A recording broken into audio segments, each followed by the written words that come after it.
Welcome to the Mystic Detectives podcast, where we seek to unlock the wonders of the unknown. I'm one of your hosts, Crystal Miller. And I'm your other host, Andrea Marziano. Hi, Andrea. How are you? Ha, I said it first this time. You did say it first this time. I usually do. I am doing quite well and ready and excited for this podcast episode. It's a new topic for us, so that's fun. Yeah. And so what do you have going on? Anything exciting? Any plans for the 4th of July celebration time? So when we're recording, the 4th of July is in the week coming up. Why can't I speak English? Oh, that's true. So I forgot this won't be immediately released. I don't have any plans for the 4th of July because I don't care about the 4th of July. What about you? Do you have any plans? I do. We have some friends here who live on a lake nearby, and the city puts on a big 4th of July celebration off a raft in the middle of the lake. So my friend invites us over. We have barbecue, we're bringing long games and that sort of thing, and then we'll watch the fireworks. We actually did it last year from the beach with all the hordes of people, and it wasn't nearly as much fun because there were just so many people. And this way we're with friends and at their house, and also it's a lot easier to get out because we leave their neighborhood instead of this massive parking lot. So I'm really excited. And my granddaughter, our granddaughter, is here, and she didn't like it with all the other people, but she's looking forward to it at our friend's house. So we're excited about that. That sounds awesome. We're gonna have giant Jenga. Nice. And if I can find it, our giant twister game, which I will not be doing, but the kids can. I guess Torrin might barbecue. Torrin likes to barbecue, so they might decide that's a good day to barbecue. I don't know, but we don't have any plans now. That's fun. Well, it's still, barbecuing is still worth it. That's I think true. any day. And I've recently been putting more, not just recently, but especially recently, been putting more vegetables into my life and learning how to barbecue vegetables so they have that yummy flavor and are the vegetable protein instead of the animal protein. Sure. So I'm excited about that. Yeah, Torrin's actually got a garden, and they just brought in, I think, 5 or so cucumbers, and they've got some Roma tomatoes that are green right now, but they're looking really good. So it's fun. Yeah, and as I've mentioned before, we live in the Pacific Northwest, so we have 7 tomato plants, and we may end up getting enough sun and enough warm that we get a couple in the end of the season, which is wild because in Utah, I got tired of tomatoes before I ran out of summer, and here I really hope for tomatoes. So I may be brushing off some fried green tomato recipes if necessary. But tomatoes, so much. That's so awesome. Much. Well, we could talk about food all day. However, this is a show about mystic detectives. And so I'd love to have our special guest introduce herself today. And so go ahead. Well, hi, everybody. My name is Aurora, and I am a magical practitioner. I got going with that actually off and on since I was a child and didn't even know what I was doing was magic, but yes, it was. And at various times in my life, I would practice or let it drop, or practice and let it drop. And in past about 5-6 years, I really took it up in earnest again. And that's my story. That's awesome. That's so awesome. Well, could you explain to us what magic is to you? I mean, we're not talking about. Yes, I was going to say that we're at Magic with a K. We're not talking about pulling rabbits out of the hat. I don't think, are we? No, we are not talking pulling rabbits out of a hat. Although, if there was a rabbit in my hat, I would probably take him out.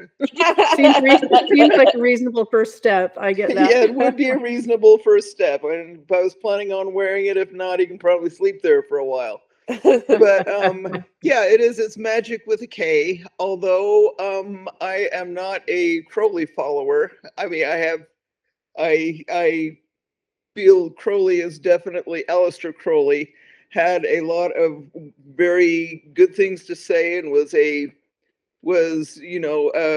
marvelous practitioner, but he was also not the greatest human. Yeah. So, and the Magic with a K part that has come to be associated with Crowley. And so I am not a Crowleyite, but also in regular popular culture, magic with a K is the differentiator between someone who pulls rabbits out of the hat and somebody who practices like witchcraft or sorcery. And I also don't consider myself to be a witch. I mean, I do, but I don't consider myself to be a witch as in part of Wicca either. So yeah, I guess I would say I'm a magus or a sorcerer, either one. And magic to me is basically shaping one's own reality according to your own will. And that would probably be the Reader's Digest version of it. It involves really quite a lot more. It involves getting in tune with your own self, getting in tune with natural and cosmic forces around you, and learning how to use that in your own self-development and in shaping the reality that we have around us, shaping your paradigms of reality. And so what would that look like for you? I mean, when you talk about getting in touch with yourself and that sort of thing, how would you start the day of magic?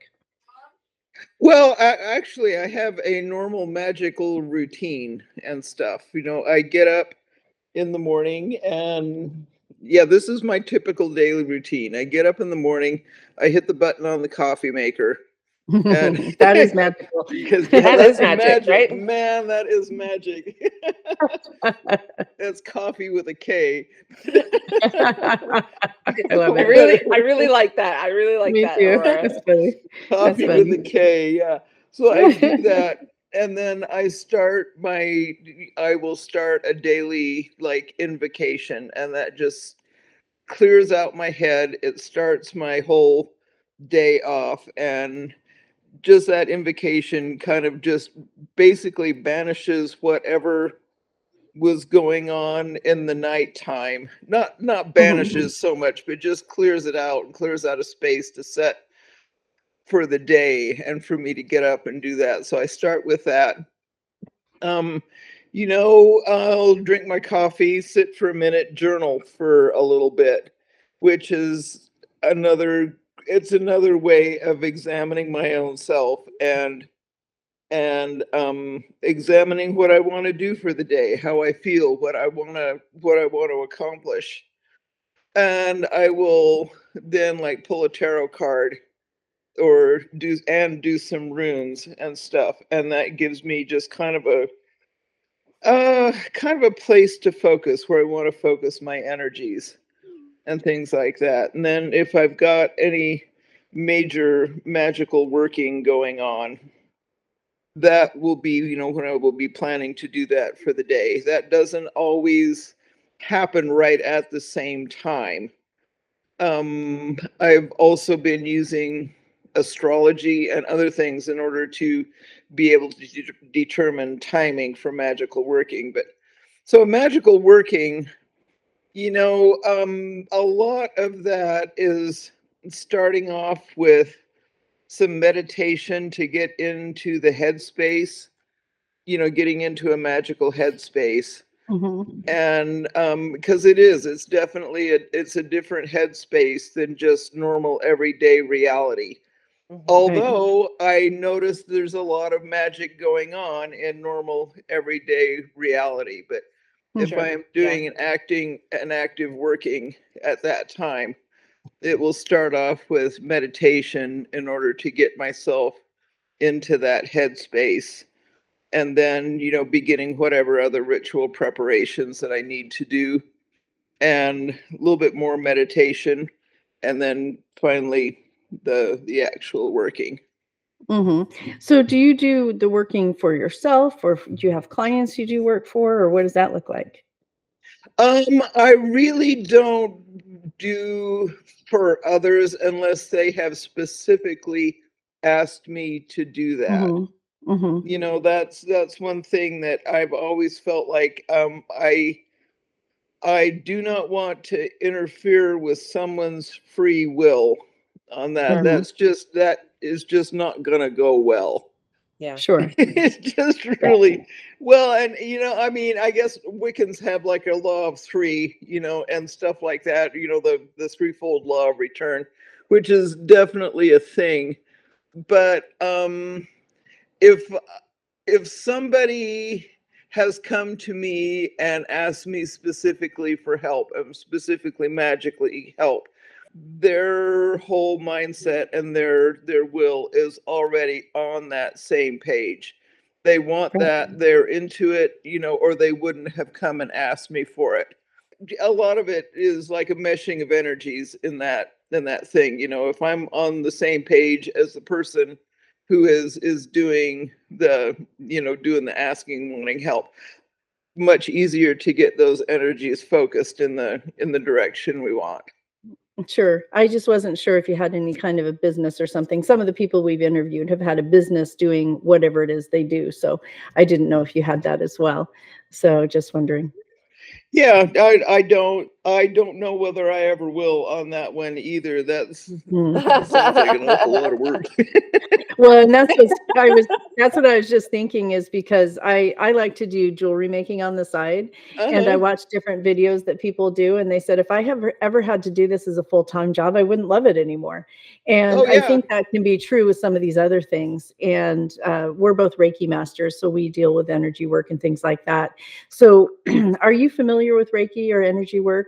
A little bit. You were talking about headspace, and so we do things to clear our heads and set our intentions and things like that. And I imagine what I'm hearing with different people is that these are very similar sort of practices, but we all have our little piece of it. Oh So yeah. so when you talk about getting your headspace and doing your you didn't call it an intention, but that's kind of how I translate it in my brain. Is it like that? You set your intention for the day? Is it similar? Yeah, actually it really is. And that is part of my morning routine, is just kind of Hmm. setting an intention for the day. Like, what do I Hmm. hope to accomplish today? What do I want to do? And Hmm. doesn't always have to be some big grand thing. Yeah. Sure. It's just, today I will blah blah blah blah blah. And Sure. spending some time meditating upon like exactly how I plan on doing that. Or just sometimes like, opening myself up for, okay, universe, I'm open to suggestion here, Yeah. Yeah, I What get am- that. Nice. And then you said earlier that you've used magic to different levels during different parts of your life. Is there some reason that your involvement in magic had changed through your life? Yeah, I grew up in a really religious Mormon household.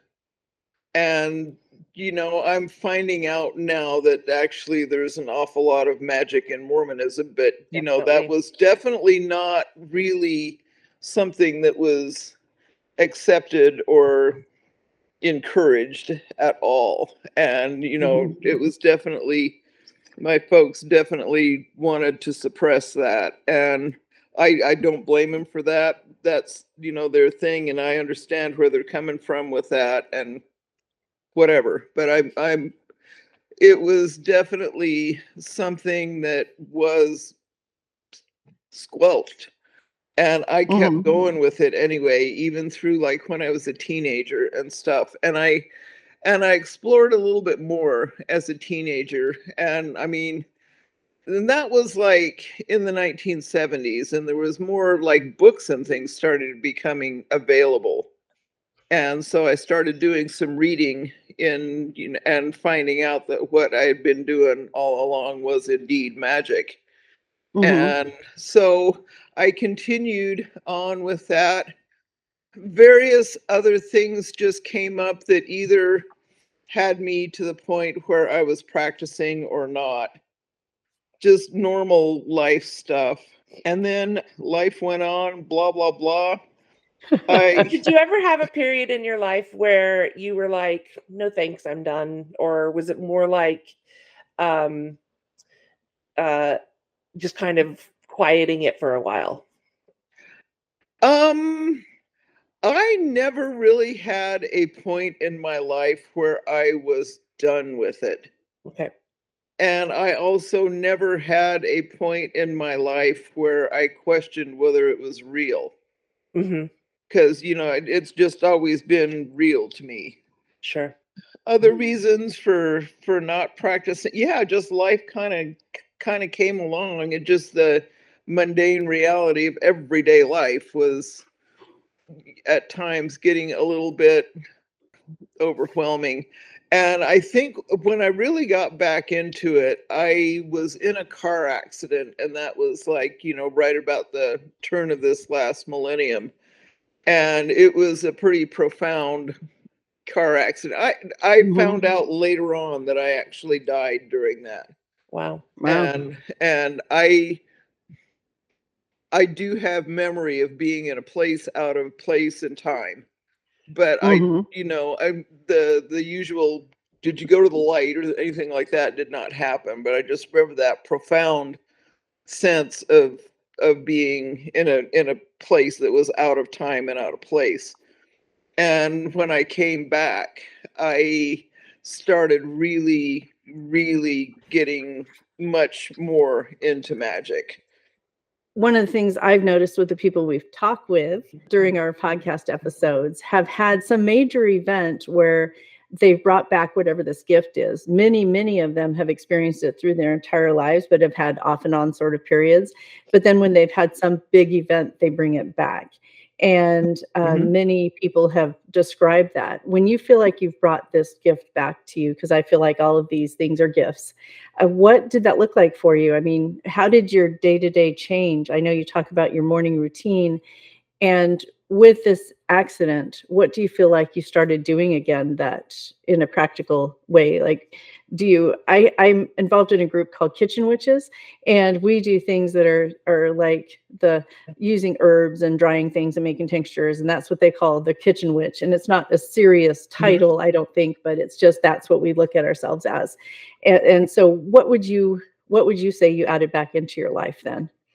Well, actually, I got it's hard to say. I did get an awful lot more serious. I started seriously looking into more of herbal magic, like what you were talking, kitchen witchery and Mhm. things like that. Got really way more interested in using crystals and minerals and things like Mhm. that, and really exploring the energies that are inherent in, those gifts from the earth, both the plant and the mineral kingdom, and Mhm. the spirits that are contained within those plants and minerals. And that's been a long process. It's still ongoing today. I Mhm. started exploring more in astrology at that time. um Started learning a little bit about numerology. That one did not vibe with me as well. I mean, I tried, and who knows, if I would have continued on with that, it may have gelled, but it just didn't really, it didn't spark whatever. It did not spark joy, if you're going to be all Marie Kondo about it. Right. I was just thinking of that. you know yes, I hate that phrase, but but here I I am do using it like when anyway. joy sparks, though. I do I like do when joy like when sparks. joy sparks, and I totally get the sentiment. It's just the phrase. It's like, does it spark joy? It just makes me Right. So nuts. overused. So overused. Really, Right. and let's see what else. And yeah, a lot more reading, and just kind of researching and finding out that finding out different paths and different traditions, and finding something that would meld and mesh with me. So at any rate, then time went on, and I kept up a low key practice. My husband was not a practitioner at all, Mm. and was not particularly interested in becoming a practitioner either, but he was totally fine with whatever I wanted to do with that. So, and actually, after growing up with like Mormonism and having a priesthood holder dictating every bit of my spirituality for so long, Mhm. the fact that my husband was just completely not interested in what I was doing spiritually was a blessing. I Yeah. was just really, people have asked me if that bothered me, that he was never into it. And nope, not one bit. Because, that left me free to completely explore. And he was not, he was a spiritual man, but he was not a religious man. And that makes me think of something that just happened the other day with my partner, Max, and I. He is not into all of these things I do, but we were walking around in a town we had visited recently, and he stopped and he said, "Do you hear that?" I said, "No, what?" He said, listen, do you hear that?" "No." And he said, "Do you see that crystal shop? Don't you hear the crystals talking to you?" Because he knows I hear crystals talking to me. But it was so funny. He just stopped, and he'll say stuff from time to time, and he is not mean at all. He just was funny. No, I'm it's like, oh my funny. gosh. I was gonna say, yeah, your partner Max, he's not into this stuff, but consistently has suggestions for the podcast. He does, and he supports everything I do, like you say your husband did, and so that's really nice. He said a few things. Even he referred someone to me because of the gifts I use, and he doesn't believe in him at all, but he says, but I really think he's starting to, because if he didn't believe in them all, he wouldn't think that it would be good to refer anyone to me. But right. Anyway, that just made me think of, do you hear that? Right. So in my practice, in my Reiki practice, I will sometimes I have altars, and I will do oh my gosh, I can't even think. Crystals or grids. I couldn't even think of what it was called for a second there. Grids and things like that. Do you use things like that in your practice? Oh yeah, definitely. So yes, when my husband was still alive, I had like a couple of altars that I would set up and use just as as the need would dictate, and things like that. And then and then I could also like put them away if people came over, or whatever. After he passed away in 2019, and after that time, I started setting up more permanent altar space in the house and things. And so I still do that. And some of them are very, very small and very portable. And some of them are they're pretty much permanent where they are, for various purposes, or for various, for different purposes. The altars I have, oh, geez, I'm looking around here. Geez, even here in this room, there's about 3. There's altars in other rooms as well, and each one of them has a different purpose for. Sure. And then I do have one that's just kind of an all-purpose, where I do my morning wake up routine and stuff. Yeah, but you already said that's called the coffee pot. Yes, really. Well, the coffee pot doesn't actually sit on the altar, but it's very close. That's funny. But it is very close. And yes, if there were an outlet close to the altar, it would probably live on there. Oh, we're so silly.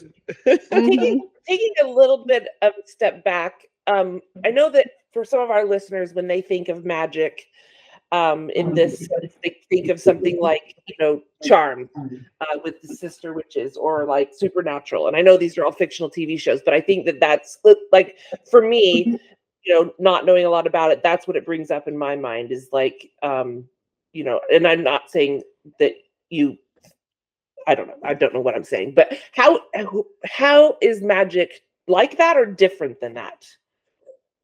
Let me think. It's been a while since I've seen those shows. Don't spend a lot of time watching TV these days. Sure. But no, actually, it is kind of similar in that I've seen some of the TV witches where they will, like, set up an altar, get their potion or herbs or whatever ready to use, say an incantation, saying a casting, and things like that, and then sending that out. Sure. That part is definitely very, very much a part of the practice.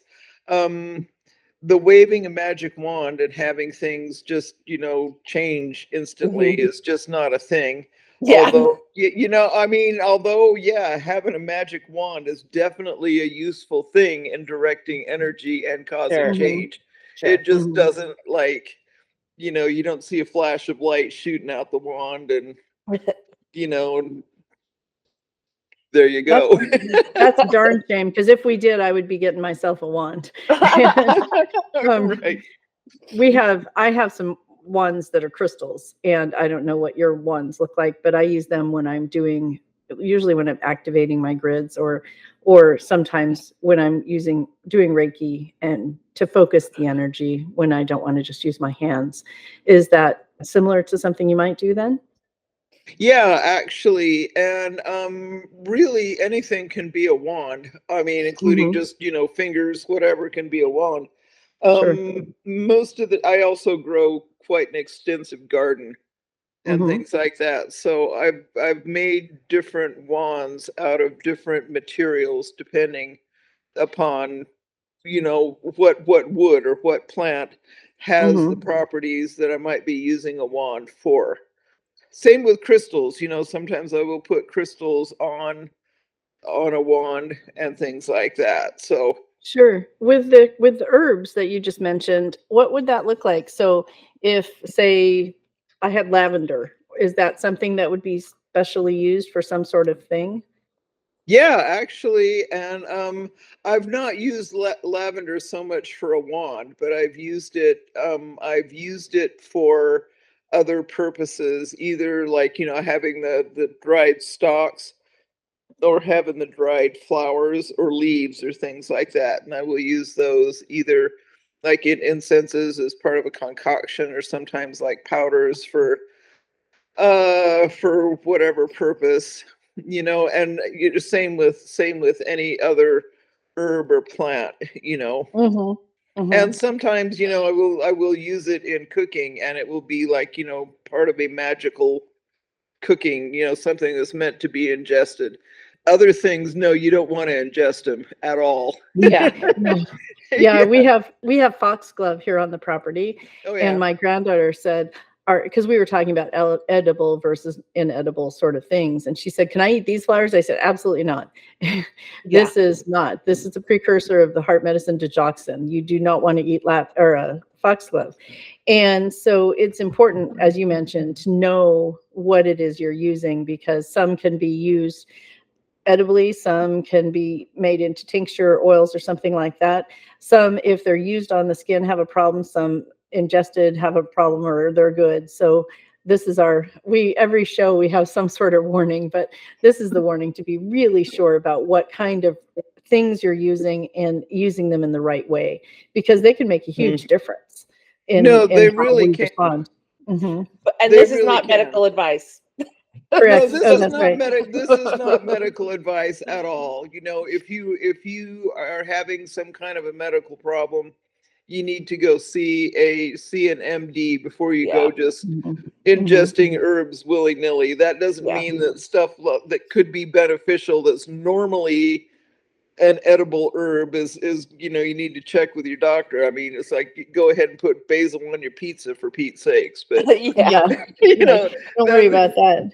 Don't worry about Well, that. But even like, if I'm making a tincture or something out of something that should not touch my skin, I will, I've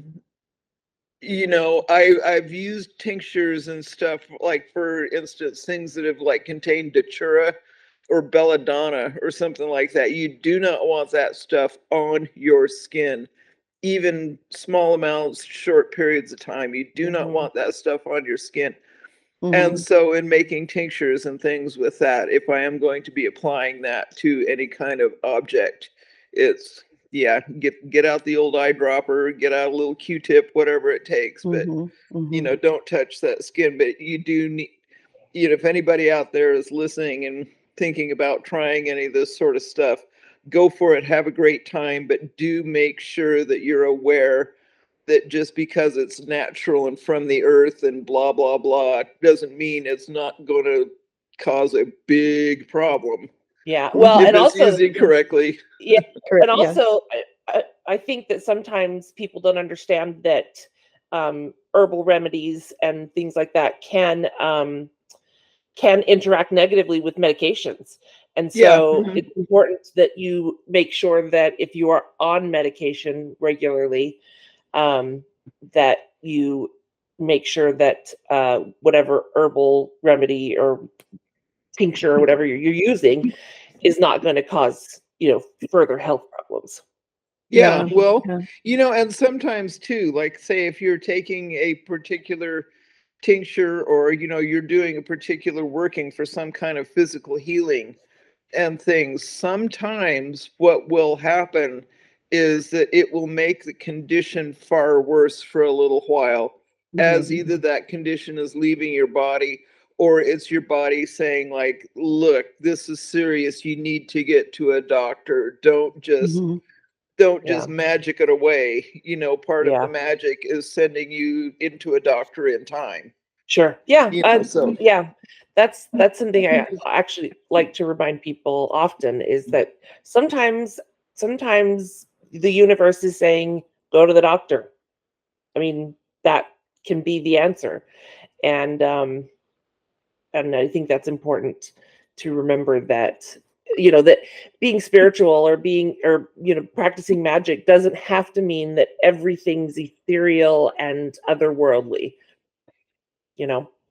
yeah, no, sometimes it is very, very literal about like, you know, okay, you're asking for help, you're asking for healing. Uh-huh. Have you been to the doctor? Right. It kind of makes Yeah. me think. It kind of makes me think. Sorry, Andrea. It kind of makes me think of like those stories you hear where somebody's like, "I just had this feeling to take two big steps back," and then a tree falls right where they were standing.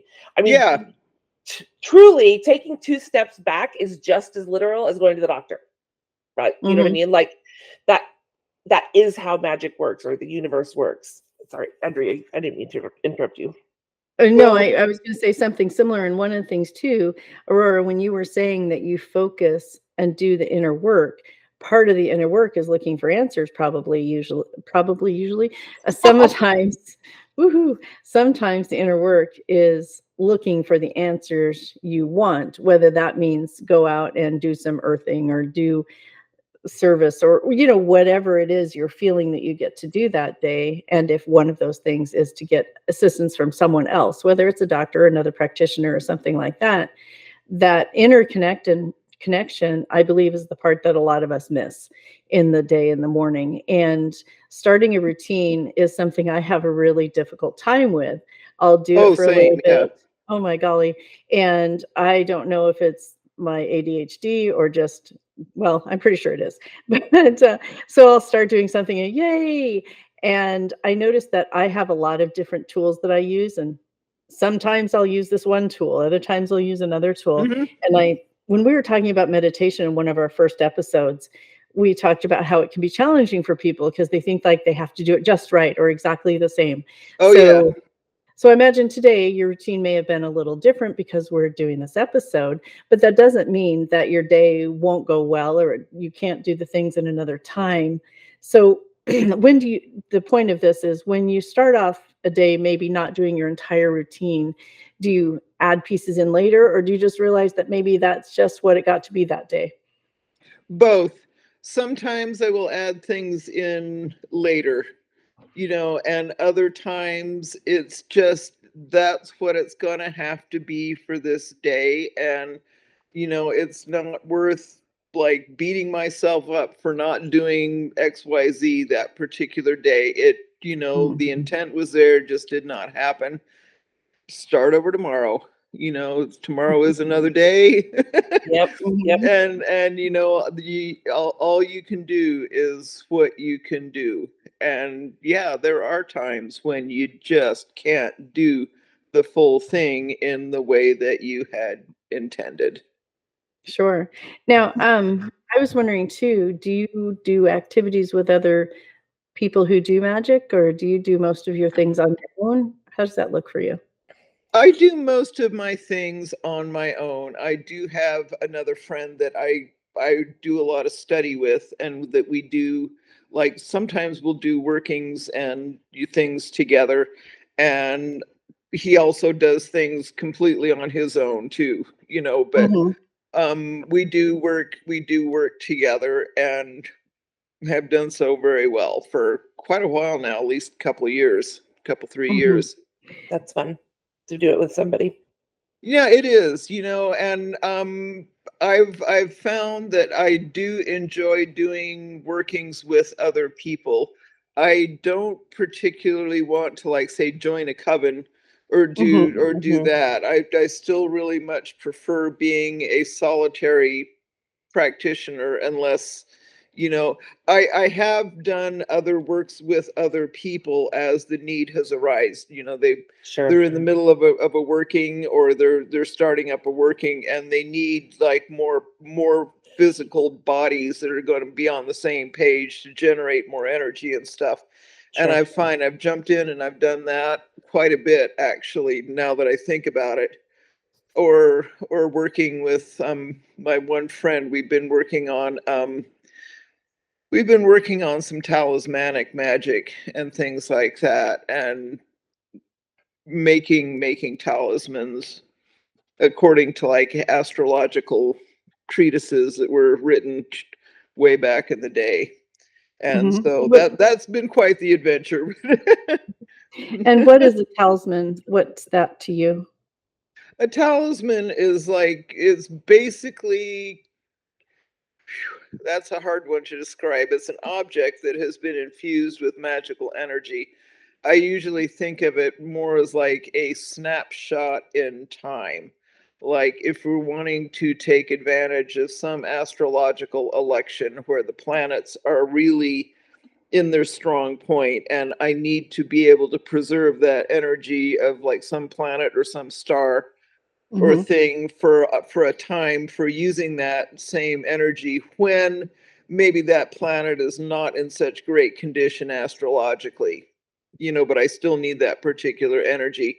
So infusing a talisman is basically putting that little snapshot of time really concentrated into a small thing that can either be carried with you or worn, or just placed on an altar as part of a working, that kind of thing, And as can it be? opposed to, like, a lucky charm, which, I mean, which, like, say, a charmed object also has a lot of that same qualities to me, but it's not necessarily like a snapshot of astrological time. It carries an intent and a focus, but it's a different type of focus and energy and intent.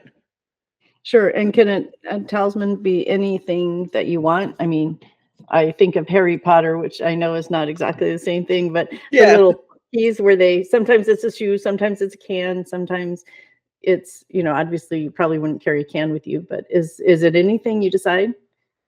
Yes and no. There have been people out there that are making talismans and things out of, like, say, um paper, and they will Mhm. draw the various sigils and whatnot, and put and stuff Mhm. like that. And I mean, they're great. They're talismans, and they work, and that's marvelous. These are much more permanent, and they're very specific materials too, as outlined in, like, say, Picatrix, or Henry Cornelius Agrippa wrote the 3 books of occult philosophy, and outlined an awful lot of requirements for talismanic magic, and, like, electional magic and things like that. So yeah, these are associations that have been around for a really long time. Like, say, you want to make a Venus talisman using something made of copper, which is sacred to Venus, or, yeah, and also, like, particular stones that would be sacred to Venus. If there are other influences that you want to put in as part of that magical election, like, say, Venus is, like, really super, having a really, really good interaction with a certain planet on a day, like, say, Venus and solar things, you would want to put in Mhm. solar herbs, solar metals, as well as, like, solar Venusian things in there. Mhm. So, and same with the herbs and and whatever else that you would use in the consecration of that talisman. Okay, well, that's interesting. I didn't know what that would look like, so thanks for sharing that. Oh, you bet. Oh, it's quite the process. We've we've streamlined it somewhat, but yeah, no, it usually starts like looking for a particularly great election, and sometimes you get a bunch of them, and other times it's just like, nope, too bad, so sad. Whatever Yeah. you want to do is just not going to be supported in that, you know. Yeah. Mhm, Yeah. mhm. You know, it's just the stars are just not happy right now. Which is Right. why you make them, so when you want that, you've got it, when you do have the Yeah, opportunity. Yeah. you know, and also it's like, you know, working with particularly certain planetary intelligences and powers and things like that. If if things are particular, like say Jupiter is in a really great place in your own chart, this Mhm, can be enhanced. You know, that Jupiterian Mhm. nature. And other times it could be used for remediation. Like say if particularly like there's something you want more qualities of, but like in your own natal chart, it's just not all that well supported. Let's just be Right. mhm. honest. It just kind of, Right. even if somebody's got a really blessed chart, there's going to be something in there that's just like, oh dang, wish that wouldn't have happened. you know. Yeah. And so yeah, using a talisman in that sort of way can kind of help a lot with remediation in the Huh. chart. So you mentioned some books, and I know you have had this gift from childhood. Have you done any formal studying or learning or anything like that? Training, maybe? Um, Actually, I only really started doing a serious formal study this as far as like, going to school for it. Uh-huh. This past January I started taking astrology with Austin Coppock, Okay. and it's been amazing. It's just really, you know, I've not done any kind of formal training in magic and stuff, but I mean it's been just basically reading books and trying stuff out. Sure. Sure. Mhm. And I want to emphasize the try stuff out. It's like there are an awful lot of armchair magicians out there in the world, and if that's your trip, have at it. But it's like you can't really learn to do magic until you start doing magic. Sure. Mhm. And things Yeah. are going to go horribly wrong. They're going to go horribly right too. I mean, it's just like not horribly right. They're going to go really, so I mean, I would encourage, I mean, don't dive in blind. That can be pretty challenging as well, but I mean, don't just sit and read the books. Like get out there and actually do the magic and see what that feels like for you. See what resonates with you. See what happens. So, one of the things that people ask me with Reiki and my other energy work tools is, do I let dark energy in? So, when people think of witches, sometimes they think of uh, all black and doing horrible spells, making people into frogs and things like that. And I know much of that is probably fictitious, but I do know that dark energy exists. So, what do you do to keep yourself comfortable and out of dark energy if that's what your goal is? Yeah, and actually that is my, nobody likes dark energy, and at the same time, part of dark energy is learning how to let that in and let you deal with the own shadow side of your Mhm. personality, that own bit of dark energy, in order to transmute it into something a little bit more positive and a little bit more helpful and Mhm. things like that. So as far as like my own personal dealings with dark energy, I do feel that that is a very important thing, is learning to clear your own dark energy. other than that, dark energy coming from other sources. No, yeah, don't want to have that around. Yeah. So yeah, there's I generally use again herbs and crystals and various spells and things to keep me, myself, and my property warded. So with physical actions, usually. Physical actions and spiritual actions of basically keeping my aura contained. And like it's a slippery slope too. It's like you ward yourself so hard that like nothing can get in but nothing can get out either. Sure. So Sure. it's like casting a spell in a little hermetically sealed bubble. Is that stuff isn't going to go anywhere out there either. Right. Right. You know, Right. that Well, I and one keep of the thinking like that Star Trek force field, thing. It's Yeah. like, Comes it's like bouncing back at you. That's right. yeah, so the I always envision mine as being permeable in the direction I want it to be. yeah. And that for me, having that visualization assists me too, because even if it is not something physical that I can touch, I still have a visualization of what that would look like or feel like to me. hmm No, definitely. It'd be like one of those reverse osmosis filters where the energy, the water, whatever, could only really go one direction. Yeah. So is there anything else that you recommend or would like to talk about for people who might want to look into magic? You talked about a few books and you talked about actually doing it. But is there something that when you talk to people who get into magic, maybe they have a special feeling or calling that they notice? Is there something that they could look for to know it's magic maybe that they're looking at? Yeah, and that's a hard question because like everybody's a little bit different and everybody's going to want to tune and to check out a different path. But if you feel like you are a magical person, you are. Even if you don't feel like you're a magical person, you are.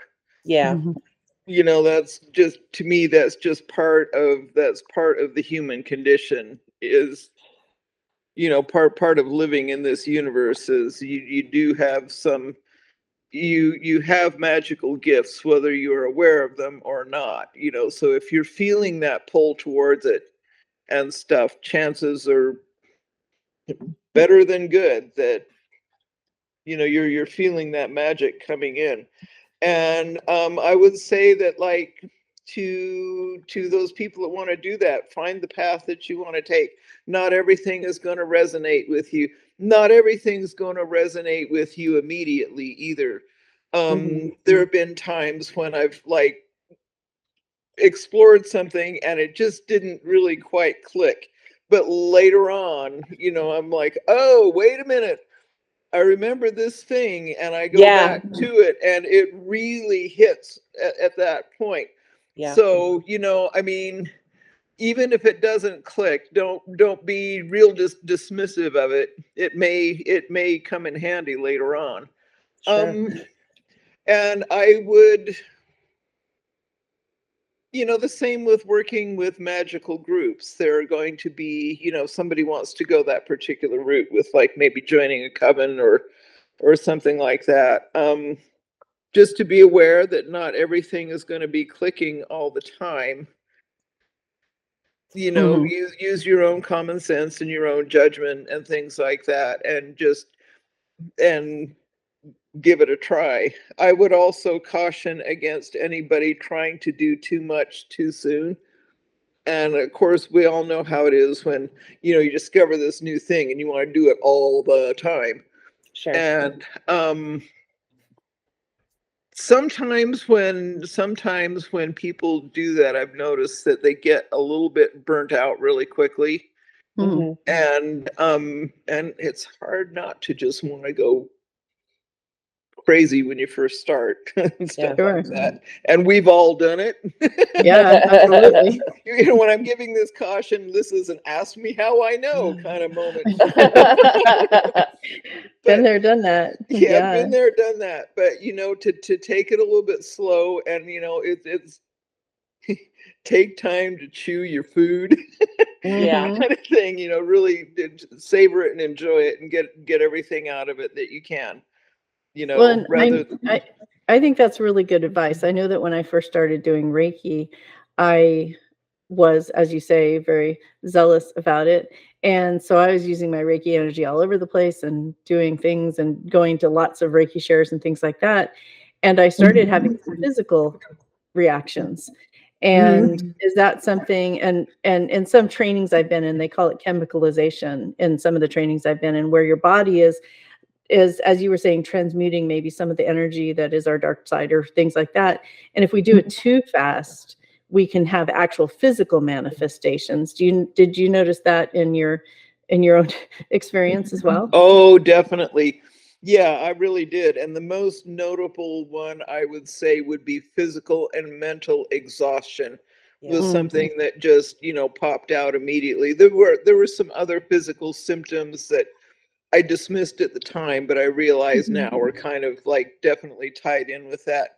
But I mean, when you're working with energies, particularly that much energy that is new to you to be doing that kind of thing, and well, and you guys know how much energy you expend in this, Mhm. Mhm. but it is kind of like learning to run a marathon and learning how to like parse out that energy Yeah, so pace that like yourself. Yeah. pace yourself so that you Yeah. really you have that incredible burst of energy when you really need it, and Yeah. then you can kind of just go at a pace that will maintain, you know, what you need to do and keep those energy stores building until you need that burst again, because it's physically and mentally very exhausting to do a working. And so yeah, this is also why I say take it a little bit slow. You know, you like going to the gym. That's another thing, going to the gym. You know, it's like you do a little bit of this every day and you get Mhm. stronger.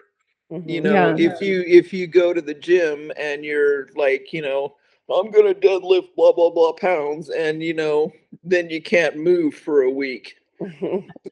I've Yeah. never done anything like that. Oh, me neither. Nope, never No, happened. never. Awesome. Well, I think that's a really good caveat, if you will, because that zealousness is almost always present in Come people, on, I you think, have when to they say find zealousy to rhyme with jealousy. zealousy and jealousy. Jealousy. I love it. Absolutely. Yeah. That zealousy, new word, new dictionary by Mr. Detective. And but that is something that can be a challenge to stop. I think that piece that you talk about with your morning activities, and one of them being meditation and really checking in with yourself to see where you are that day. If we can control ourselves to the point that we can do that, I feel like the journey will be a little bit smoother. I do know that almost everybody I know had to learn the hard way. I don't Yeah. Oh think yeah. there's I don't Yeah. think there's anyone I can think of that said, "Oh, I will be judicious and do only these things at this interval." But the good news is that we experience our experience, and ideally only one time, Yeah. and And then we go from balance there. out. Right, right. I think sometimes we can't know if we've gone too far until we've gone a little too far sometimes. Mhm.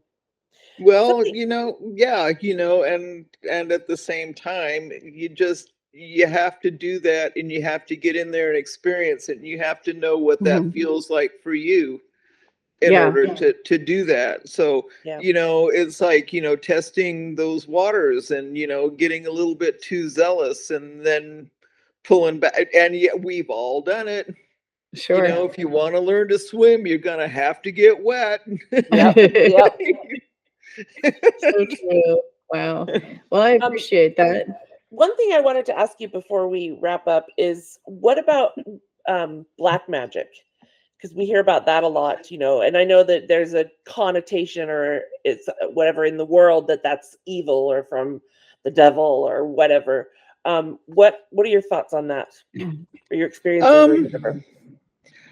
Yeah, I don't really think it's from the devil or evil. Yeah, I mean, I guess I have an issue with even of the definition of the word evil. To me, the evil is not created by a devil or some evil forces. Mm-hmm. But to me, evil is like the willful intent to do harm to another person, Mm-hmm. place, or thing. Yeah. That's where evil is. And I don't the willful intent to harm something else. Yeah, I'm not gonna do that. And But at the same time, there's another concept of like malefic magic, and where like I may be using some malefic influences and things like that. And yes, I will do that. It is something that is an absolute last resort. But like say in a banishing, mm-hmm. sometimes Mm-hmm. sometimes after trying everything else and some influence or something is still really causing you harm, you gotta just like cut it out. Yeah. You got to do that banishing, and that does involve some malefic forces. And again, I'm not wishing harm on a person, place, or thing, but I am using like say the malefic energies like of Mars or Saturn or something in Mm-hmm. order Mm-hmm. to cut that off. Right. Yeah. Right. Well, I kind of feel like, I mean, I know magic is not an entity, but I kind of feel like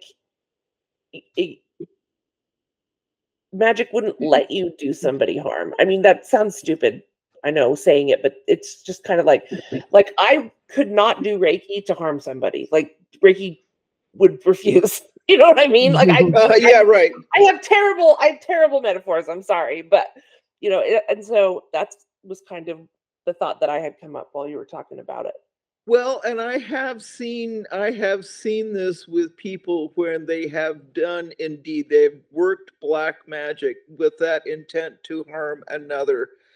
Best case scenario, it falls flat and nothing happens. Mm-hmm. Worst case scenario is it really blows back on the practitioner. Mm-hmm. And I think a lot of that has to do with what whether you're into the Wiccan threefold law or not.